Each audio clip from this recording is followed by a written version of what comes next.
So as we've talked about before, we're probably not going to get a government inflation read next month. We're talking about the CPI data. And as I always tell you, follow the money, which is what we're doing. We're going to talk about this stuff. This is the headline then. October CPI report is in jeopardy. What that means for rate cuts. The basic gist right now is, what is the Fed most concerned about? Are we concerned about the job market? Are we concerned about inflation? I mean, obviously you're concerned about both. And at the moment, though, they're like, man, the job market looks weak. We need to cut. It's probably going to be a quarter point after that. Who knows? Maybe they'll hold pat the rest of the year. But we do have to keep an eye on inflation. And then the problem becomes we don't get an official read from the government next month. And just recently, we were talking about the COLA for Social Security, right? You guys probably heard about this. We just talked about it yesterday. It's 2.8%. So the cost of living adjustment, Social Security, you're going to get 2.8%. I think it ends up being like $56 on average a month. I believe that's what the number's going around. Yeah, it says the 2.8% cost of living, so that's the COLA, increases means Social Security will rise by about $56 a month on average, right? That's the average. Everyone's going to be different. Some people wrote in the comments that many people that they know only get $1,500 a month from Social Security. I told you guys before the average is like around $2,000, but that's average. So everyone's situation is different on this stuff. However, what's really interesting when you ask people, hey, is 2.8% increase in Social Security enough? The vast majority says, no, it's not enough. And in fact, this is what I wanted to show you today. This is some polling data on that. So they said here, annual COLA is meant to help seniors keep up with inflation, right? So, these numbers matter. The government numbers matter because you want to set things to where people can survive. But only 22% of Americans age 50 plus, so older Americans, agree that a COLA of around 3% is enough to keep up with rising prices, right? So it's not that many people think that's enough. So then when you ask, who doesn't think it's enough, 77% of people just don't think the most recent COLA adjustment is enough money, right? It's not big enough. You break it down by party, 75% of Republicans saying it's not enough, 82% of independents saying it's not enough, and 79% of Democrats saying it's not enough. It's just not enough. I mean, like this is something that you just ask people, is it enough? And then someone talking about Medicare was saying, next year, rising Medicare premiums alone could fully consume COLA for many seniors in 2026. And already people are getting projections on what's that going to be. Everyone's situation is going to be different, but I did look at the numbers and I can tell you, I understand it and I agree. It's not enough.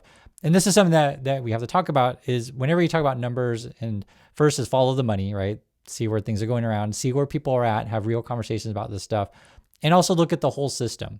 So, Trump, he always say, no tax on tips, no tax on overtime. So then he expects you to, all be waiters, I guess, and work, 80 hours a week just to make ends meet or have 5 jobs or whatever, right? Or you look at what he's promoting with the economy, it's going to be robots and AI and crypto and, it's just ridiculous. And it's like people, are struggling and essentially looking at more and more seniors going into poverty. It's basically what I'm telling you. And I just want to talk honestly about this stuff. So this is what it says. Many seniors may fall into poverty if they can't keep up with the rising expenses. And again, they're saying the COLA is not enough to Social Security. We talked about before, AARP was saying that 40% of seniors living in the USA, that's their primary source of income is Social Security. So a lot of people depend on this. A few extra dollars from COLA won't begin to give them true financial security, right? Poverty among adults at least 65 years old rose in 2024 from the prior year, and that's according to the census. It was the only age group that saw an increase. So that means seniors are really struggling, right? Seniors are really struggling. Based on the most comprehensive measures of poverty, the poverty rate rose from 14.2% to 15%, the highest among all age groups. And we don't talk about this stuff enough. I know if you hang out on a platform on YouTube, it feels like it's a young people's platform, and largely it is. But there's a lot of older people who watch. There's a lot of older people who watch my channel. You guys understand what we're talking about here, and that's one honest conversation with you about the money. It's just not enough, and you have to put it all in combination. So let's say, for example, Trump's like, okay, I'm gonna give you a bunch of more money on Social Security, or I'm gonna give you whatever stimulus check for $100. I wouldn't be shocked if he tries pull something like that. But the problem is if your healthcare costs rise more than whatever Trump's promising it to give you, it's not going to be enough. Or if your food costs are out of control, or if any number of things. So I'll give you a simple example.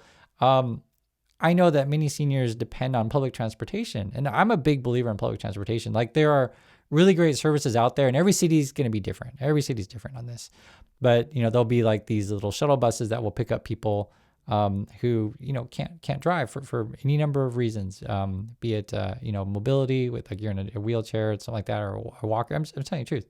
And I've always admired the bus drivers and stuff like that who work in those jobs that are really helpful to citizens. And this is like your everyday interactions that we have with our fellow neighbors, and something that this is a local thing that localities do. But if Trump was really serious about helping people, you would work with local governments. I'm just giving you one example. They're like, hey, how can we make sure the seniors can get to the hospital? I was thinking about that because we talked about in the last video, someone was basically saying, because of the current, cost of everything, and the current, government shutdown, and they're really struggling, like they have to choose between, do I pay for gas in my car? Or do I pay my gas bill at home? And the problem is, like, you got to prioritize the transportation issue, the car, because that gets you to work, right? And if you don't go to work, you can't pay for anything. And so that's why I mentioned the public transportation thing, because it's like it relieves a lot of burden for a lot of people. Here, and I always mention here in Creeks, I always want to tell you there's a different way of doing things. Basically, it's free public transportation for seniors. That's what they do, and it's actually benefits a lot of people. And it's and that kind of stuff, when you have these kind of policies in place, it's not about left, it's not about right. It's like, okay, people who are older, they're not working. It's like they're retired. So what can you do to ease the burden on them? And when you look at what the Trump people are up to, it's like, for example, this was an interesting one. It says, no, the latest CPI report isn't great news for seniors. Basically, it was an opinion piece, but they went over, like, if the Trump people want to manipulate these CPI numbers, right, to act like there's zero inflation, because that's what Trump always says, they could do it through housing, which is pretty interesting. So basically, you just manipulate numbers there. And I'll read through it so you guys can understand how these games are played. I just want you to give it a fuller picture. So, for example, it says, this supposed easing of inflation, right? So Trump always says there's no inflation, in the official figures is mostly due to a data component that is most vulnerable to interpretation, namely the housing numbers. The federal government uses something called, quote, owner's equivalent rent to calculate how much we all spend on housing, which is even more complicated than it sounds, and it accounts for about a third of the entire consumer price index calculation. If, purely hypothetical, you wanted to manipulate the official inflation data, you do it through the owner's equivalent rent numbers. So I like learning about this kind of stuff, so you kind of know what to look for. If you're saying, hey, I don't trust anything that the Trump people are doing, like you know what to look for. And then often what you would do is you would compare local prices and local things on the ground to say national data. And I always say the same thing with you guys. Any of these numbers and anything at all, be it what I say or what Trump says or whatever, believe what you see in your bank account, and believe what you see at the store, and believe what you see in your housing market. You will know the truth of this stuff. But we track all this together, and we share it as a community. And then the article also brought up a really good point talking about how we calculate inflation. So basically, the 3% that we talked about before, that's comparing now to like a year ago, right? Year over year. However, if you look at just recent trends in the last couple of months, maybe inflation is closer to like 3.6, 3.7%, something in that range. And obviously it's going to depend on which products and categories that you're looking at in your particular situation. But point being, though, when you put all this stuff together, I completely understand, right? 2.8% COLA on Social Security is just not enough, especially with all the costs that are going out there, which isn't necessarily a surprise, right? I think you guys already know this, but it's important to like say, hey, you're experiencing it, we're experiencing it. We can all see it together and just be honest about this stuff, because we don't get enough of that in today's world, unfortunately. And then I also wanted to talk about this with you. And this reminded me of how we have to deal with like MAGA people, essentially what it is. It feels like that family member that's trying to cheat you. And it was interesting because I read this, and it's like, I think a lot of people have these kind of problems to where you wish you weren't, involved with this stuff, but you are because you're related. And it's just, like I said, it's like MAGA is like that. Family members trying to cheat you. So for example, this says, she did a lot of things behind my back. My father excluded me from his will. My sneaky sister, his executor, is to blame. And when you get this kind of stuff happening, in families, and this can happen all over the world. It's not just Americans. It can happen all over the world. It really is representative of like kind of the problem we're having right now in USA. It just feels like people are out to cheat each other, opposed to out to help each other, as I talked about in the example of the, say, bus driver helping, local neighbors. Let me read a little bit of this one. I'd be curious if you guys have these kind of experience also dealing with, say, family members or MAGA in that regard. Here it is what it says. My father passed away in July 2024.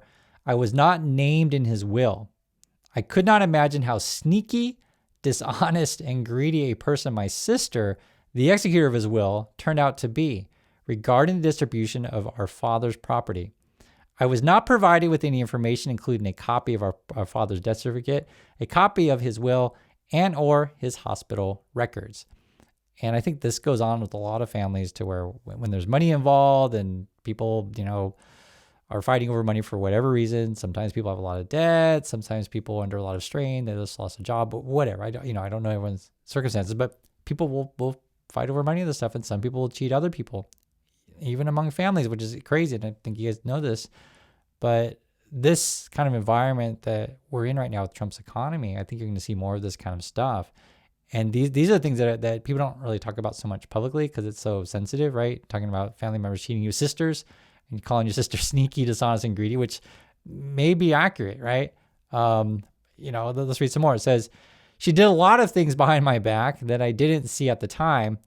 I believe she forged my signature, on legal documents and excluded me from a portion of my inheritance. I don't think my father would exclude me from his will, as there was never any kind of issue between my father and me that would lead to such a drastic decision, even though we hadn't spoken in 5 years before his passing. And so this kind of stuff, you never know. You never know what's going on. And I just bring that up because I seriously think like the stuff that we're dealing with on like both the financial and emotional basis with the whole MAGA and Trump stuff, it kind of feels like this. It just feels like we got that, sneaky, dishonest, greedy, relative, and like how do you deal with this stuff? And that's why I think when we talk to these cocks on the channel about money, stuff like that, I just want people to be out in the open and honest about stuff. And people are really struggling. The numbers are going up, say the poverty numbers among elderly people are saying that coal is not enough. And then we're seeing rising costs in healthcare, and we have the possibility of the SNAP thing, food benefits essentially running out like next week. So I just want to keep you guys updated and just share a different perspective on this stuff. And I want to hear your thoughts as well. So thank you for your time, and I'll catch you on the next video.